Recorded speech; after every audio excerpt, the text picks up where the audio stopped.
What are the fundamentals of four? Okay, that is the question for today. It's question for number 138 on the list of the 144 fractal faculties of the Tree of Life. If you'd like to get a free copy of my guide to the 144 fractal faculties, just put your name and email in the comment section, and I will send that out to you for free. It's just a couple sentences on each one of the 144. It'll help you to be able to follow along with all 144 of the videos, as well as being able to study them up. And then you can also check out on YouTube my video called Tree of Life and Introduction. That's just a 10-minute video that will also get you up to speed a little bit more if you need a little bit more background to follow along with these videos. Now, if you want to go a little bit deeper, you could send me $10 on my Cash App or Venmo, and I will send you a copy of my book called The Mass Tree, which is also an introduction, but a much more thorough introduction to the Tree of Life. It's about 65 pages. All right, now today we're looking at number 138, and here's the tree. Again, for the purposes of this presentation, this is basically a map of our consciousness. And each one of the circles or spheres on the tree is an aspect of our consciousness or a faculty of our consciousness. There are 12 of them. They're numbered from 10 up to 1, up to 0. And then there is also an abyss right here. So a total of 12. Each one is a different faculty of consciousness. For number 138, we are looking at the zero sphere. So the zero sphere corresponds to really nothingness. It's zero. Zero is not part of the universe. There is no zero. The only way we actually get zero is by subtracting something that already exists. And the mathematicians all over the world have recognized that zero doesn't exist. But when it is included in our math system, it accelerates it. Now, the zero is in contrast to the one. The one is the all, everything. And it is everything that is in the universe. It is the universe itself, the all. It's at our deepest center, the underlying aspect or the subsisting aspect of everything, and everything is all connected. We are all part of the one. But the zero is not that. The zero is not in the universe. The zero does not exist. But the zero is not in the universe, but it is in the Creator. So this is the part of the Creator that the Creator reserves for itself. And so it is part of the Creator, but not part of the universe. It is basically the Creator's, private life. And as a result, we do have indirect access to the zero through the one, through the Creator. The zero corresponds to no emotions. It corresponds to no experience. You can think of it in terms of non-REM sleep. We're just out. We're out. But we don't have any experience of that. But when we wake up, we feel great. We feel much better. We feel replenished. And the zero sphere works the same way. Okay, so that is, a form of consciousness that kind of really lacks experience. It's marked by what it lacks as opposed to what it really is. Now, when we look at the the zero sphere. The zero sphere is one of our 12 faculties. But now we're talking about 144 fractal faculties.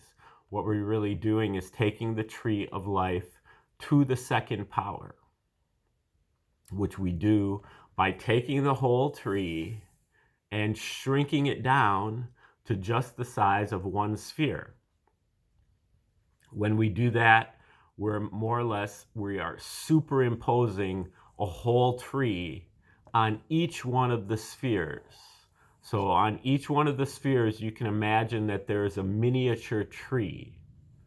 And so each one of the 12 spheres breaks down into its 12 parts. So within here, within the zero sphere, or within any of the spheres, there is a mini 10th sphere, and a mini 9th sphere, and a mini 8th sphere, and a mini 7th sphere, and a mini 6th sphere, a mini 5th sphere, and so on. So there are 12 mini or fractal or fractional faculties within each faculty. And that makes a total of 144 fractal faculties. So when we're looking at the zero sphere, number 138 actually corresponds to a mini fourth sphere within the overall zero sphere. Now, if you remember, the fourth sphere has to do with the cosmology. It has to do with the law, the articulation of the law, all the ancient and modern theories of everything that purport to explain how everything came to be, what our relationship is, who is God, what is our relationship with God, how does this whole universe operate, what are the rules, what are the what are the principles that cause the universe to operate, and how can we be in harmony with those. It also corresponds to the not only this universal law, the universal love, give seeking nothing in return, and to love our enemies, and the universal language, not so much the A-sphere language of syllogistic logic, but more of metaphorical, poetic, symbolic language. Okay, so those are also things about the fourth sphere. Another just more fundamental thing about 4 is just the number 4 itself, given that the zero sphere generally corresponds to arithmetic and numerology. The first sphere corresponds to geometry and sacred geometry, and this is really the quadrivium, the ancient scholastic system of curriculum, where the third sphere is music and sacred music. The second sphere is astronomy and astrology. The first sphere is geometry and sacred geometry, and the first sphere is numbers, numerology, arithmetic, and numerology. So when we're talking about the fourth sphere, we could be also just talking about 4 in general.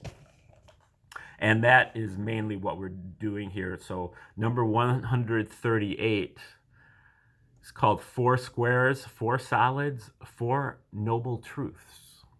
Stage number 138 is about how 4 points are needed to create the first polyhedron, the tetrahedron, which has 4 vertexes and 4 faces.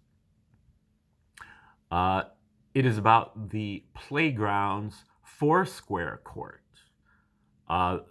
where fundamental things have 4 quadrants separated by 90 degrees, which includes the cycle of suffering. There is suffering, its cause, its end, and the path to its end. 4 is the first square number, 2 times 2.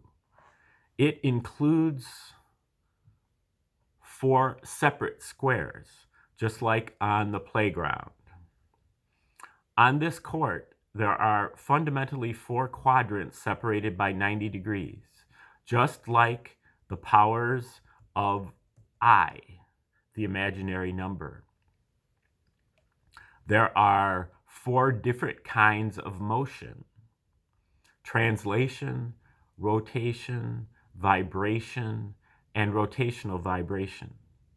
There are earth, air, fire, water, north, south, east, west, solid, liquid, vapor, gas. All are expressed in the XY plane in the mandala and the argon diagram, a 4-square court. On this same court of life, there are 4 noble truths: that there is suffering, there is a cause of suffering based in craving and the delusion of I.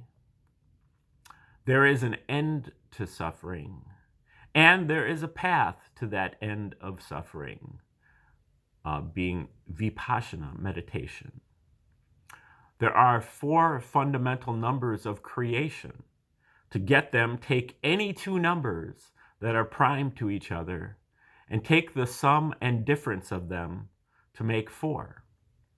You'll have a right angle and the raw ingredients for a geometrical menagerie, including Pythagorean right triangles, concentric circles, ellipses, isosceles triangles, tetrahedrons, octahedrons, and toruses. When the tetrahedron, all of these come from those basic 4 numbers, permutated. When the tetrahedron has a volume of 1, the octahedron has a volume of 4. There are also 4 fundamental planes of the cube octahedron, also known as the vector equilibrium. 4 axes of the cube, or the star tetrahedron. Okay, that is the 4th fractal of the 0 sphere, number 138, 4 squares, 4 solids, 4 noble truths. And